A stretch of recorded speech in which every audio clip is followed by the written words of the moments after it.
Welcome to 938 Online. We're so glad that you joined us today. Summer is coming to an end, which means we have the privilege of supporting some local nonprofits with school supplies. The next time we meet in person on August 29th, bring school supplies with you so we can drop them off with them. We're so glad that you're here today, and we're excited to tell you about two different things that are coming up in August and September.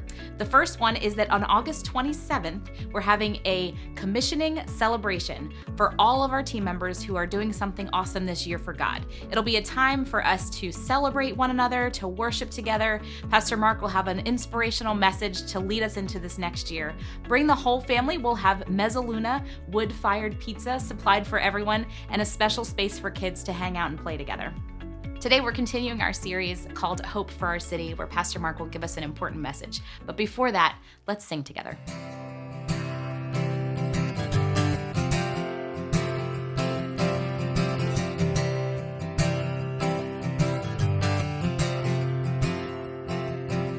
When darkness tries to roll over my bones,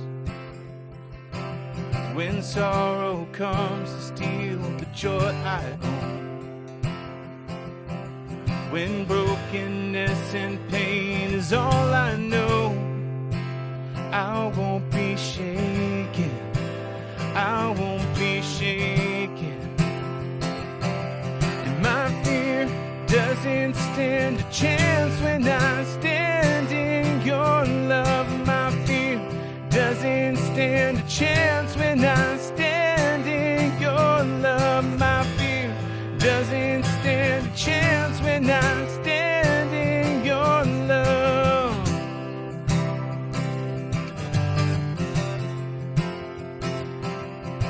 And shame no longer has a place to hide,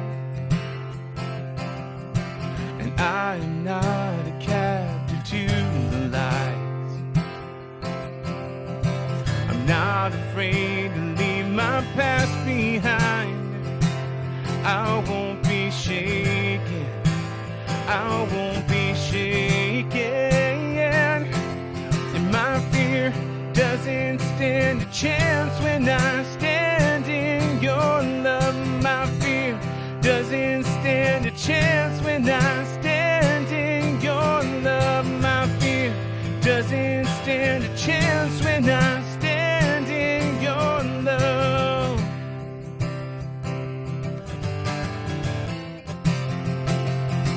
There's power that can break off every chain. There's power that can empty out the grave. There's resurrection power that can save. There's power in your name, power in your name. And my fear doesn't stand a chance when I stand in your love. My fear doesn't stand a chance when I stand in your love. My fear doesn't stand a chance when I stand in your love.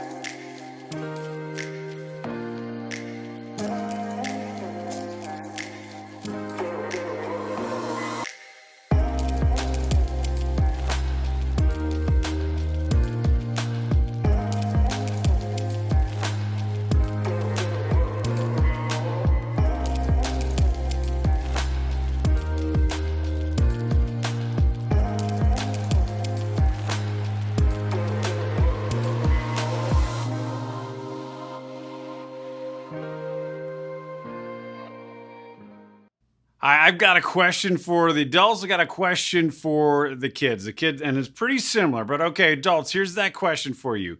Do you remember the first place you lived outside of what you would have called your home? Maybe you went into the military and you lived in the barracks for the first time outside of your home. Maybe you went to college and you lived in a dorm room. Maybe you moved to somebody else and you rented somebody else's room somewhere else. Where was that first place that you lived outside of your home? And do you remember what it felt like? Kids, you haven't had this experience yet, but I want you to think for yourself, what would it be like to live outside of your home? Where do you imagine that being? And as you're doing that, I want you to think about what it was like to be outside of the constraints of, say, your parents' home, or whatever your home life was, and to be out there for the first time on your own. And kids, I want you to think about for yourself, what will it be like for you to be out there for the first time on your own? Yes, you might have to buy your own food. You might even have to cook your own food. But what do you think that will be like? Well, I remember for myself, first time for me, had my '88 Ford Taurus, and I was moving in as a freshman at the University of Delaware. And I had this trunk. It was an old trunk, but it was like this cool, like old trunk, like stickers on it and stuff. And I had all of my stuff in it. And for the next 4 years, that trunk would go with me to 10 different places that I would call my home. For a couple summers, it was out in a tent. For a few semesters, it was at a school, and sometimes it was here, sometimes it was there. But that trunk was where I would call myself home. My home was where that trunk was. And when I was out there on my own, though, I remember this. I remember my freshman year very clearly. I remember thinking to myself, I don't know why I would do the right thing. Like deep down, I knew that there was like a right and wrong out there. I didn't necessarily know what the right and wrong was, but I knew that there was a right, and I could look around in the lives around me, and they were probably doing the wrong thing. But I remember thinking to myself, I don't know I don't have a reason to do the right thing.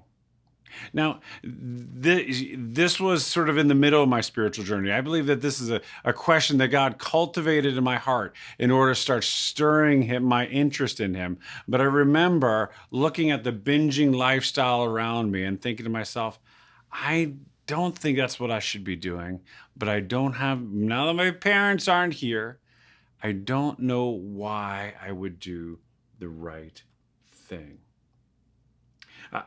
I'm putting this out there, and I want you to think about what it's like for you to be out on your own, because we're in the middle of a series, and I always have a reason for these questions. We're in a series called Hope for Our City. Hope for our community. What does it look like to have hope for the place we live, for the people we live among, the community that we participate in? What does it mean to have hope for that? And we've been looking at the book of Acts, and we've been seeing the stories of the ordinary men and women who had seen the risen Jesus, who had trusted him and had believed in him and had gotten sent out throughout the entire Roman world and were changing the world by their simple faith and proclamation that they had seen this man who had claimed to be God, and now he's risen from the dead.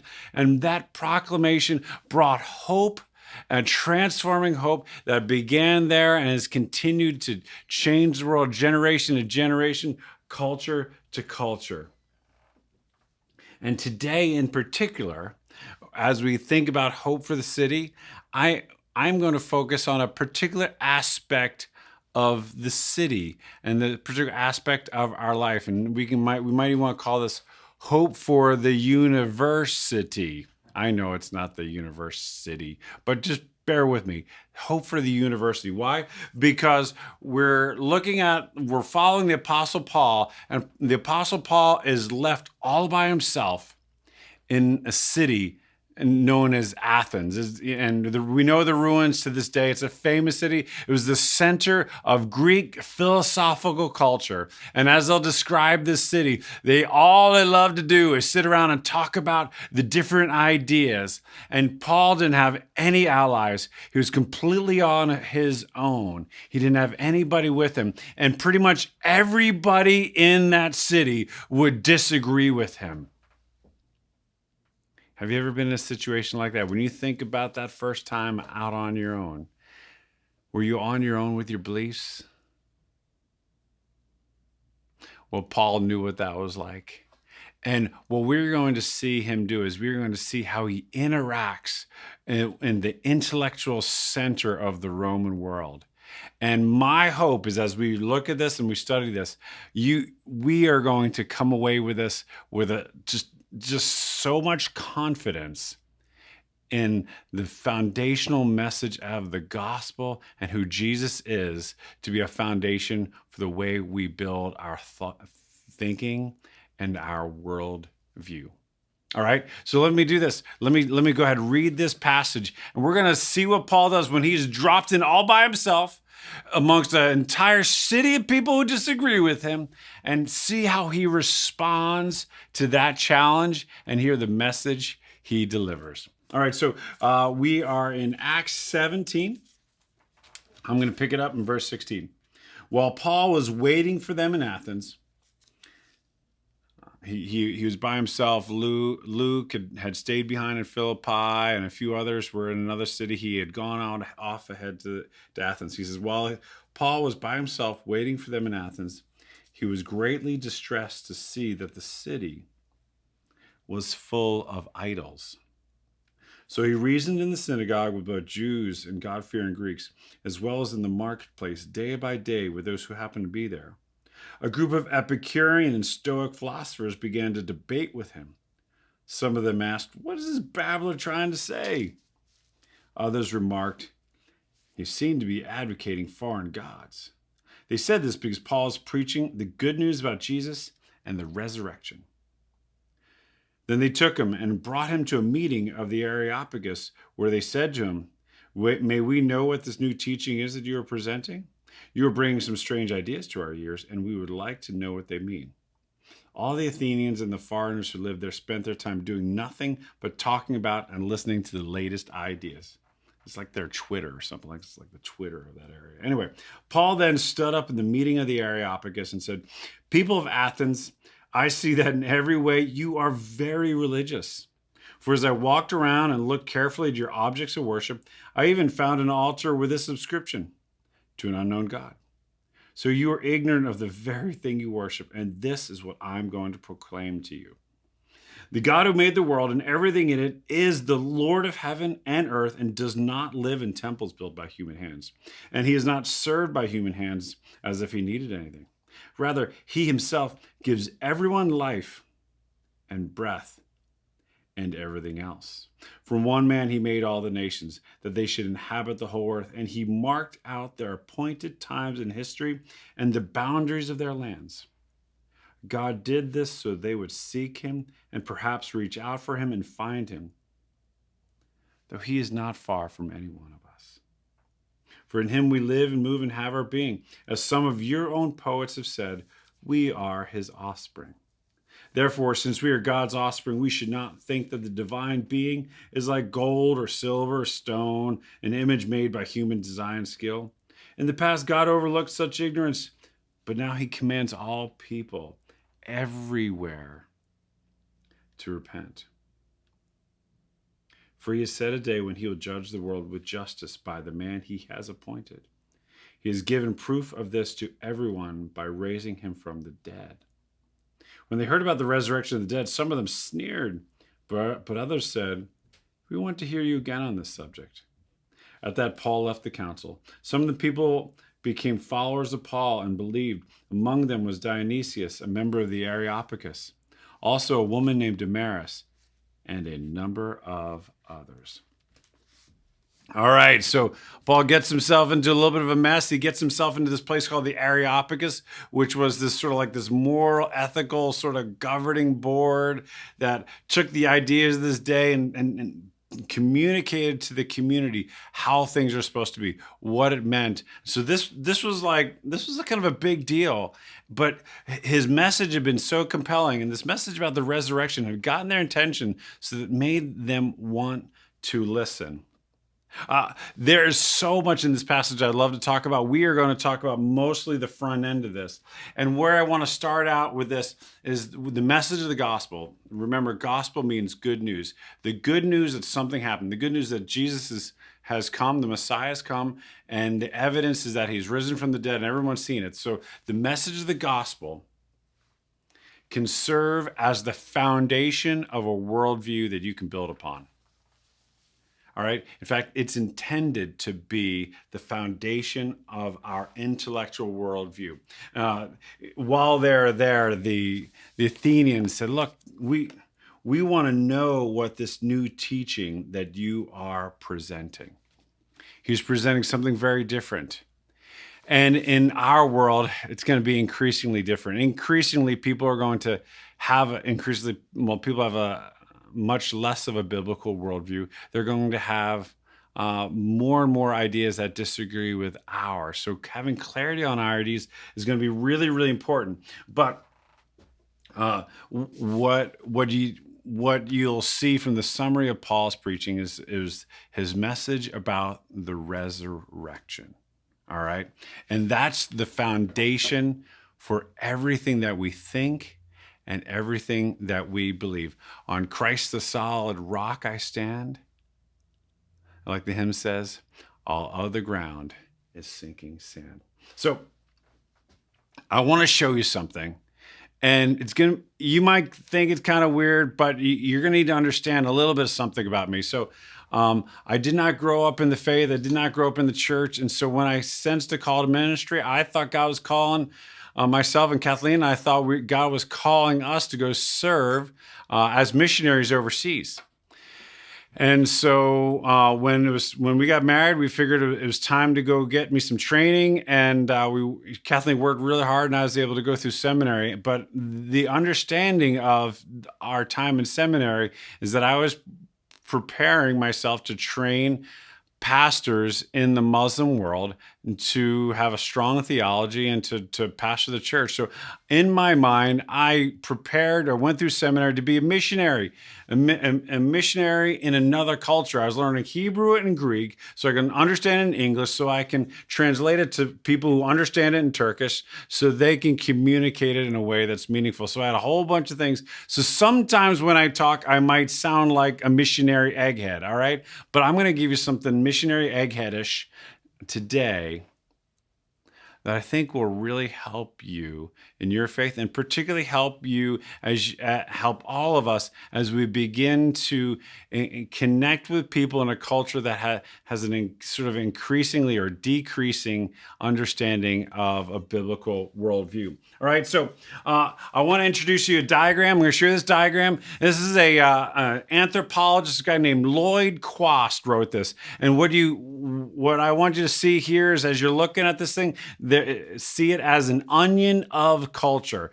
Anytime you experience another culture or something different than what you're used to, what you will see is you will see the behaviors on the outside. And that's the green coating around the outside. The behaviors is what is done. And a lot of times we go and we see people from another culture and they're acting differently, and like, why are they doing that? That doesn't make sense at all. And but what we need to understand, every culture has its own internal logic. We just don't understand it. And so what Quast says is that every culture has multiple layers, okay? On the outside is the behaviors of that particular community. Just below the behavioral level, there's the values that inherit in that community. The values of a community, the values of a culture, determine what is good, what is better, and what is best. All right? And below the values layer and shaping the values layer are the beliefs of that culture. Right? That's where people discern for themselves what is true. All right. The beliefs of a community or culture will determine this is true, this isn't true. Okay. And even below the belief, there's something known as that worldview. The worldview is that deep sense in the heart as to what is real. And what shapes our understanding of what's real will shape our understanding of our beliefs, will shape our understanding of our values, will shape the way we function when it comes to our behaviors. Let me see if I can give you a couple examples of this. Let me give, for example, when you go into the center of any sort of like town in America, think of an old school town that's got a town center. What do you find in the center of every town? All right, I'll give you that. You feel free to talk to your phone or talk to your TV. You can suggest something, right? What do you find? You find a church. You find a bank. What else do you find? Some towns you have a courthouse, right? If it's a county seat like Westchester. But you almost always find a war statue, right? And if you look at the behaviors, or even the external layer to the behaviors, you see the relics. When you see what's reflected in the community, you'll see that in America, there's certain things that are deep and true to like the classic American culture. We believe in God, and God we trust is on our money, right? And so historically, we have a deep belief in God, and we have a deep commitment to our economy, and a deep commitment to our military, and it shows up in just about every town. You make sure that there's plenty of churches at the center, and there's a bank, and then there's a military statue, right? That's just about everywhere you go, right? Now go to Australia, okay? If you go to the center of a town, an old school town in Australia, what are you going to find there? You're not going to find a church at the center of the town. What do you think you might find at the center of a town in Australia? You'll find a prison. Why?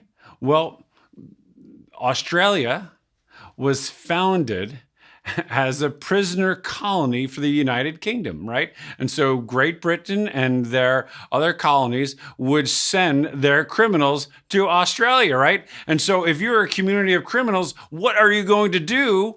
What's going to be real to you, and how will that shape your beliefs, your values, your practices? Where you're going to put a jail at the center. And what's typical speaking is the church is on the outside of town, the jail's at the center. Here in America, we have the church at the center and the jail's on the outside of town. The prison's on the outside of town. Why? Well, these things are reflective of a deeper worldview. Another example. Okay, you go. Maybe you've been watching some of the footage of life in Afghanistan, and you could even think about footage you might have seen about life in other parts of the Muslim world. How do people dress? In the Muslim world, rarely will you see people dress in order to stand out or get attention. In the Muslim world, people dress very standard, very plain, very uniform, right? Well, let's take that thing back. They have certain values. They're shaped by their beliefs, their Muslim beliefs. And deep down in the Muslim beliefs, God is one. And then there's one prophet, Muhammad, right? And Muhammad lived in the 7th century, 7th and 8th century. And so almost everything you find in the Muslim world reflects the cultures of the 7th and 8th century. In particular, you sense the unity that's reflected by there's one God and his prophet Muhammad, right? And so if you're a good Muslim, you are uniform to the one God and the one God and that on the one prophet Muhammad, and that reflects itself in every aspect of culture. Now take America and the Western world. And I would suggest that the deep parts of our worldview is a God that's 3 in 1, that's diverse, right? And so we believe in diverse expressions.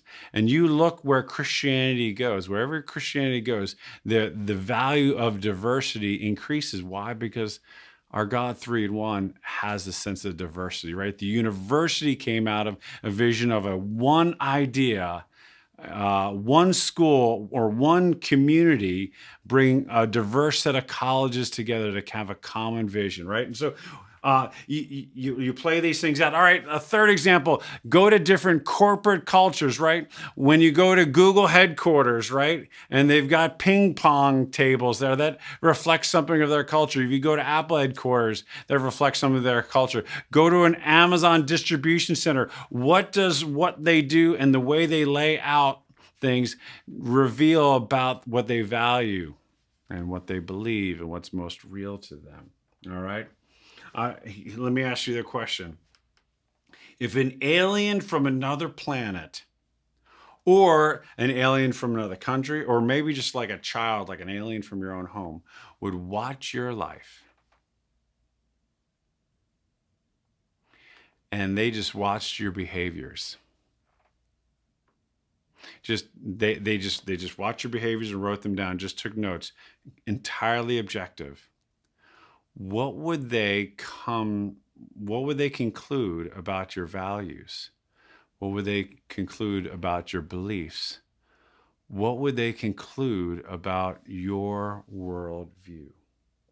The Christian life, discipleship, you might say, is the bringing together our lives around the truth that Jesus is Lord and his grace is sufficient. When that is deeply understood to be real at the worldview level, an understanding of what is true about God's creation, about his great love, about humanity. When those things are true at the worldview level and understood in a belief sense and shaped when it comes to our values, it plays itself out in our behaviors.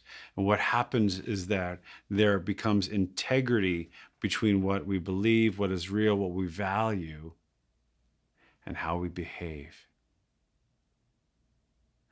That's the heart of Christian spirituality. That's the heart of what it means to be a church together, to come together, to bring this kind of integrity into our lives. That's what it means to grow in our faith to have a growing consistency between our worldview, our beliefs, our values, and our behaviors. All right. So our first point is that when you can believe and trust that Jesus is Lord, his grace is sufficient, that is a bedrock understanding that you can build all other truths around.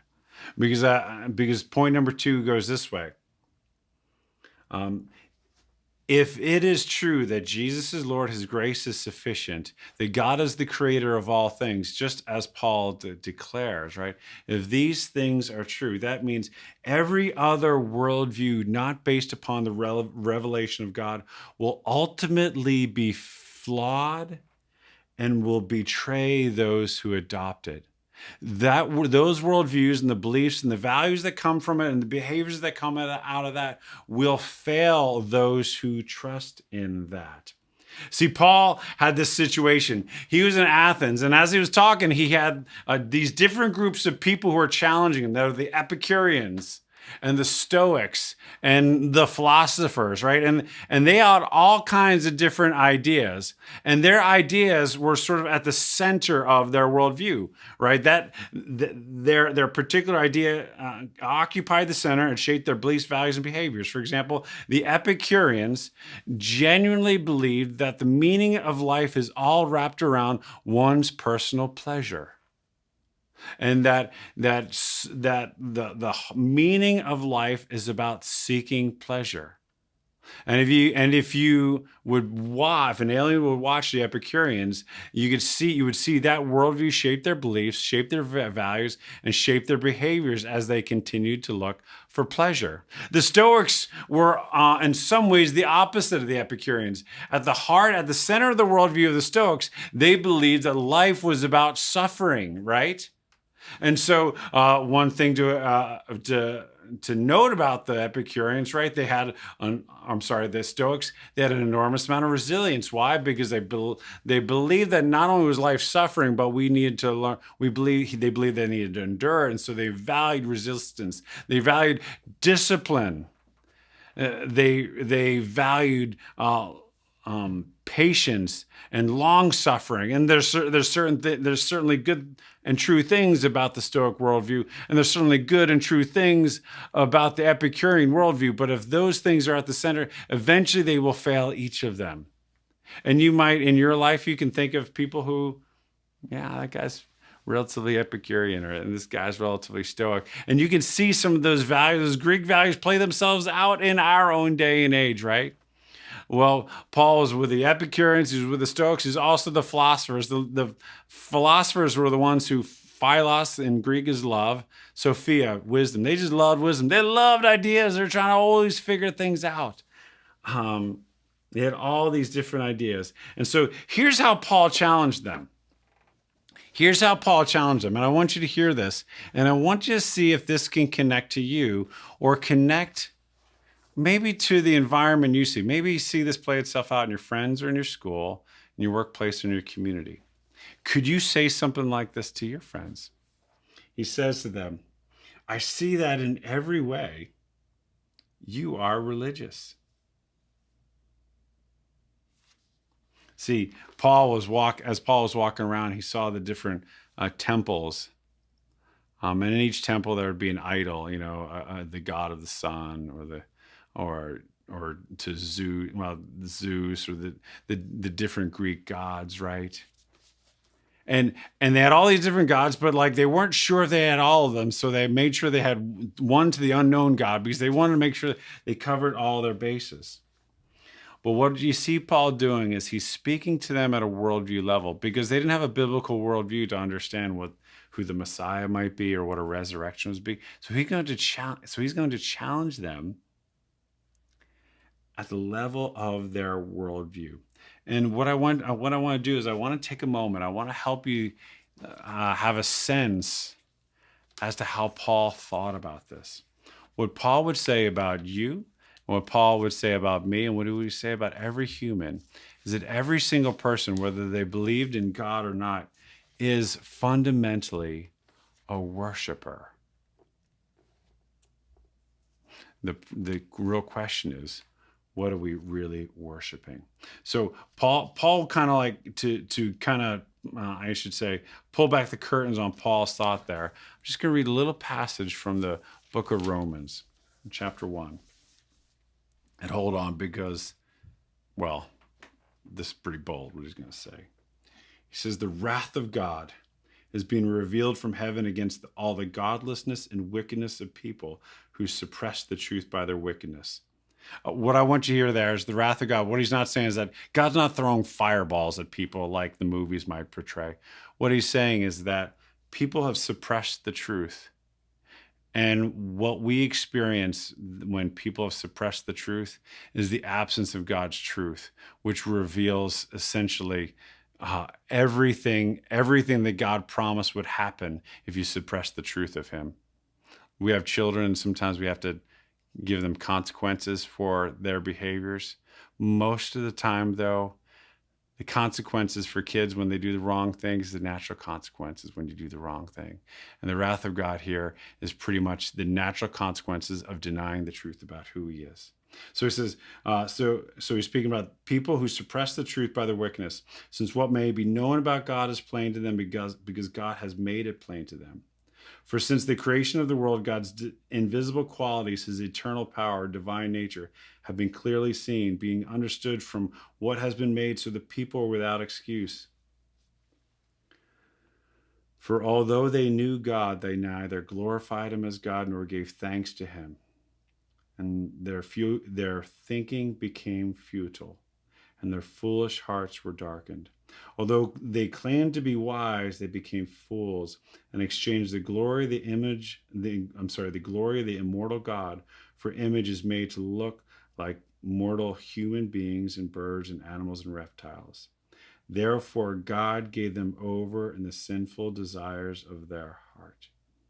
And several places later it'll say, God will give them over. Instead of worshiping God for who he is, and when we have suppressed the truth about who he is, we find other things to worship. We will place our affections at the center of our worldview, something else besides God. All people are worshipers, and if we do not worship God, we will find something else, some kind of idol to commit ourselves to. And here's the thing, what you need to recognize, when you commit yourself to something to worship like that, it begins shaping your beliefs, begins shaping your values, begins shaping your behaviors. And then it begins shaping the way we live. In the Old Testament, the word for worship is often used serve. Like, what God will you serve? And this is a helpful call to us. As we think about our own worldview, who really is at the center? Who really is at the center of our worldview? And let me see if I can just give you a little simple example, and I'll pick on Wall Street because it's always easy to pick on, right? Wall Street will present itself as another thing to worship, right? If Jesus is our king, prophet, and priest, the king is who you obey, the prophet is who you listen to, and the priest is who blesses you. And Jesus is he's our king, we obey him. He's our prophet, we listen to his words, and if we trust him, we'll experience the blessing of following him. Well, when Wall Street sets itself up, and when people set Wall Street up in the place of Jesus, what happens is that people feel like they need to obey Wall Street, right? And so they'll listen to all the prophets that will make sure that the values and the reality of Wall Street, right? Shareholder value is everything, right? They'll listen to the prophets of Wall Street say, if you do this, you will have shareholder value, right? And if you obey the king, Wall Street as king, and if you listen to the prophets of Wall Street, you'll get the blessings of Wall Street, right? And if you make Wall Street your master, and listen to their prophets and look for their blessing, you too can enjoy the blessings of Wall Street if Wall Street's your God. Now, there's oftentimes a lot of downside because, as the Beatles say, money can't buy your love, right? But, well, that's just the price you pay if you're going to place Wall Street at the center of your world view. What ends up happening, though, for a lot of us is that we don't just simply exchange one for another. We have competing idols for our heart, for our attention, for our worldview. You may have heard the term cognitive dissonance, right? That's when two conflicting beliefs try to take over the center of the way we think. We can oftentimes have accurate beliefs, right? But they're undone by different behaviors or maybe a different worldview. And I have good news for you. Now that we are going to be in person pretty much every week, really soon, every single one of us is going to have the opportunity to either run late getting to church and speed and get mad at people before we worship Jesus on the way to church, right? Or even better, if you're a family, you can yell at each other and get mad at each other because of how important it is to get there on time to worship Jesus. Every single one of us can experience the cognitive dissonance of saying, Jesus is real, but I'm really mad at everybody else in my life. Everybody's going to be able to experience it. That's cognitive dissonance. I believe this, but this thing seems to control me. It's the heart of the Christian life to address that cognitive dissonance and continue to build a world that's built on the center of Jesus is Lord and Master, and his grace is sufficient. Information, podcasts, good reading material can help our intellect, but the problem goes deeper. One more thing on this. Along the way, we are going to have people who are going to disagree with us. They're going to think differently than us. They're going to have a different worldview that's going to have different beliefs, different values, and different behaviors. We don't have to argue with these people. And in fact, we don't have to fight these folks. But we can engage them in conversation, and we can learn to listen to them. We don't have to defend our faith. We can know our faith. Knowing our faith is really, really helpful. But I'm going to give you two questions, though. If you want to help people understand maybe their own pre-commitments and maybe win some credibility for what you believe, ask two simple questions. The first one is this. Anytime somebody is challenging what you believe, ask them, how do you know about what they believe? And they may give you an answer, but then ask them again, how do you know that to be true? How do you know that to be true? Almost every single time, if you continue to ask the question, how do you know?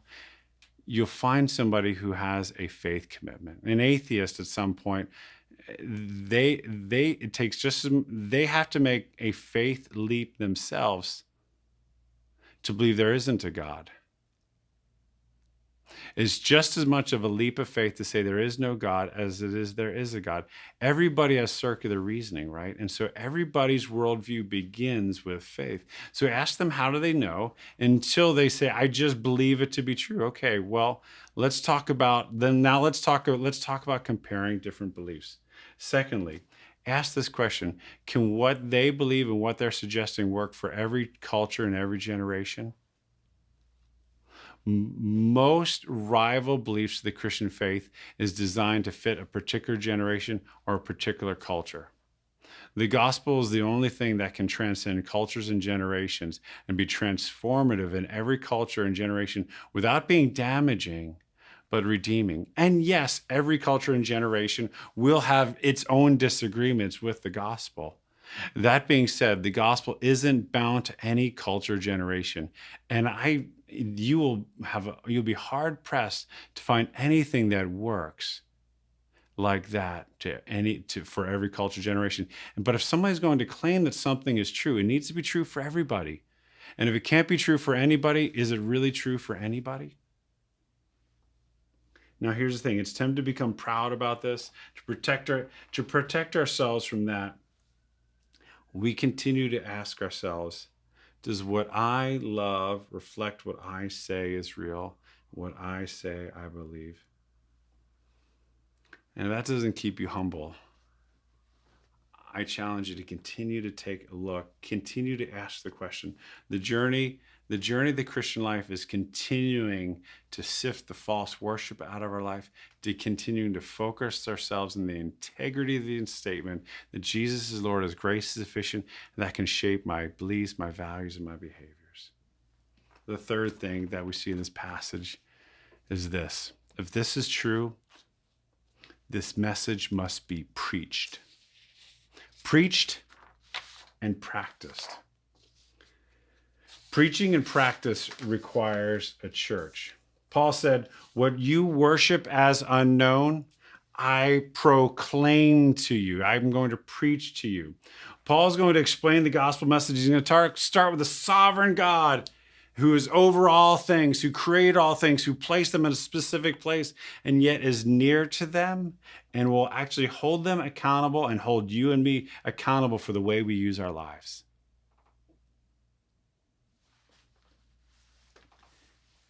And Paul's goal right there isn't to win an argument. His goal, I think, falls right in line with our mission, is to help people find their way back to God.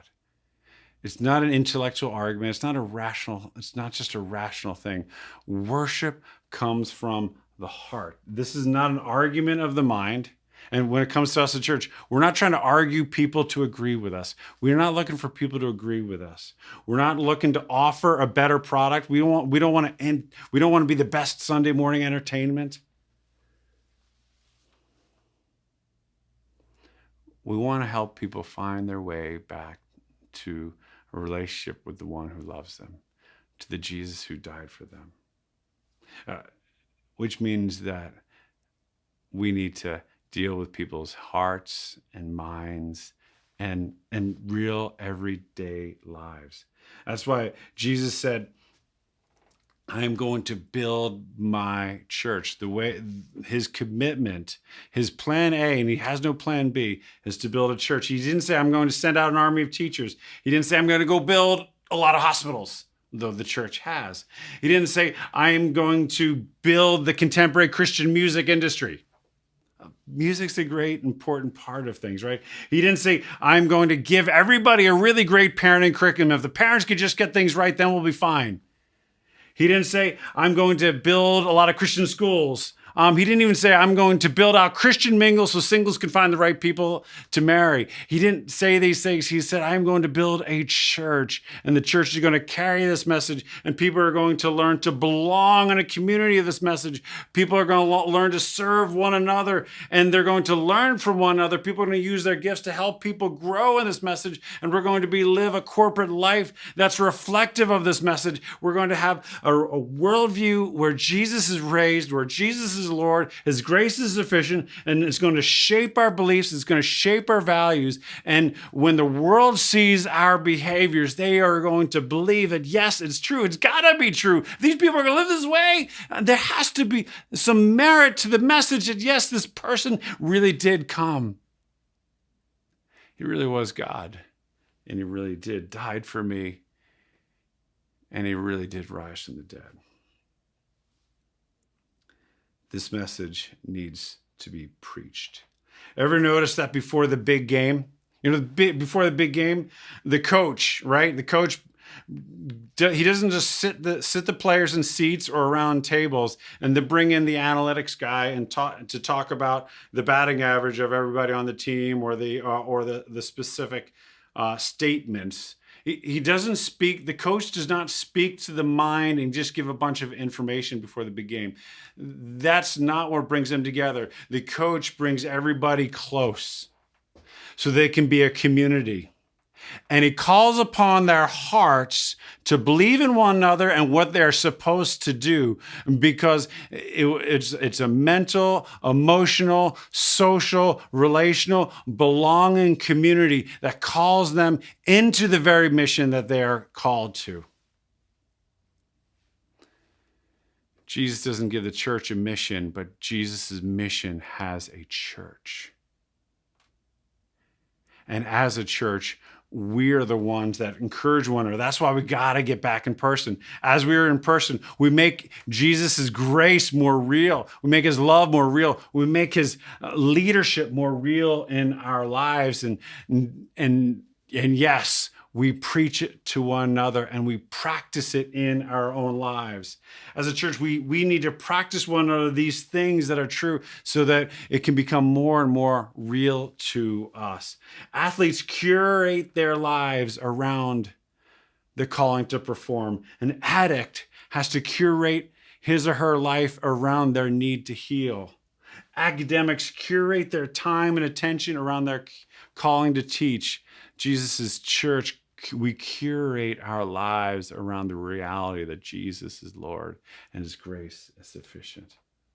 And so for the rest of our lives, we're training, rehabbing, equipping, and doing everything we can to find our satisfaction fully in the truth of who God is and build our life on that foundation.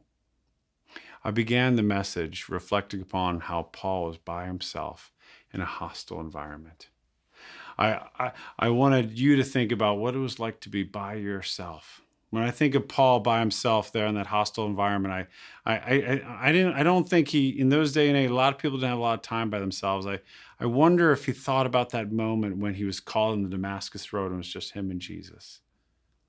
I wonder if as he shared this message of accountability, if he reflected upon that moment at the end of his life where he's going to stand before Jesus. I want to give you a few moments now at the end of this message. Our time of prayer is an opportunity for you to just sit before God, you and Jesus, and ask him, Lord, show me where I'm missing. Show me how real you are.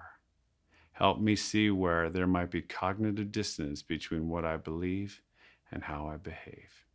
Let's just be quiet for a few moments.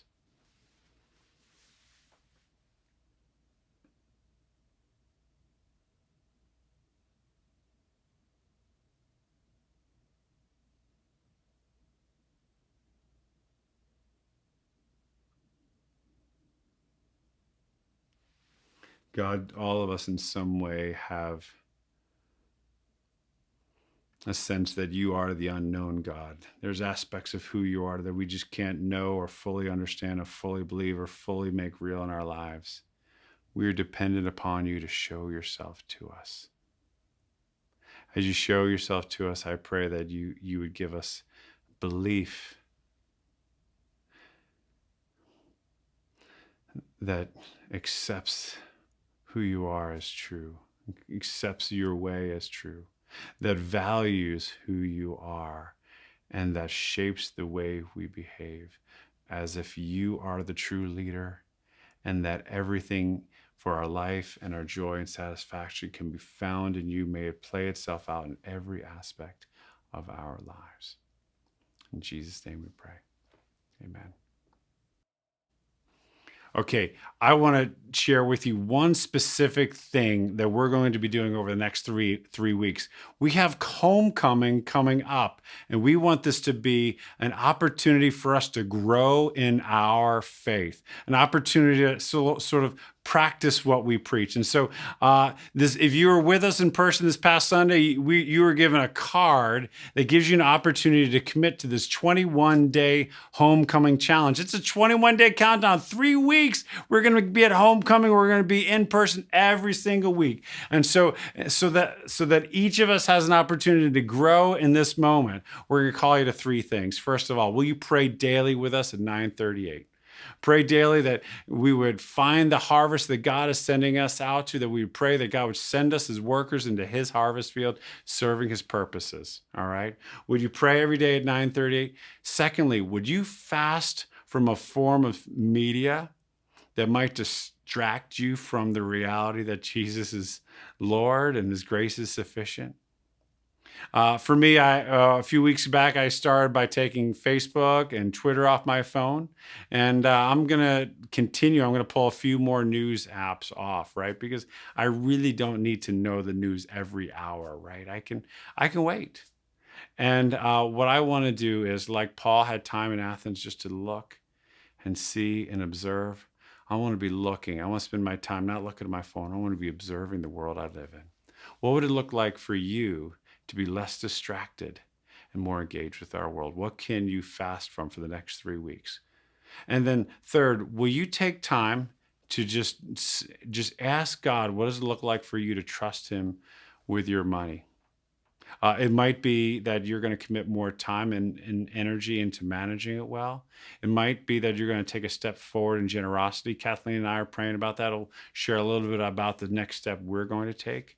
But I'll tell you, our staff, they have their skin in the game. They raise their support, and they give as well. We are all going to be asking the question, what does it look like for us to trust God with our money? Why we ask about money? Because money is almost always a constant rival and idol in our hearts. And learn to trust God with what he's given us, to learn to find satisfaction in what he has given us. And for some of us to learn to practice generosity is one of the best gifts we can give ourselves and to give back to God as we learn to trust him well. And then as you pray, would you pray for 3 specific people? Would you have hope for 3 specific people? It doesn't have to be anybody in particular. It could be your family, it could be somebody near, somebody far, but would you pray for 3 specific people each day? And with that, we will grow together the next 3 weeks and see what it looks like for us to grow in our trust in him and our understanding of who he is and how his grace is sufficient for us. Thanks so much for joining us at 938 Online today. On September 12th is our big homecoming. Invite as many people as you want. We are also giving out shirts, so if you haven't gotten one yet, you can pick one up next week, August 29th at 10 a.m. at Uptown Theater. We are so excited to see you in person again. Lastly, if you'd like to support 938, you can text 97,000, the words 938 give, or you can go to 938give.net. Thanks for joining us today. Have a great week.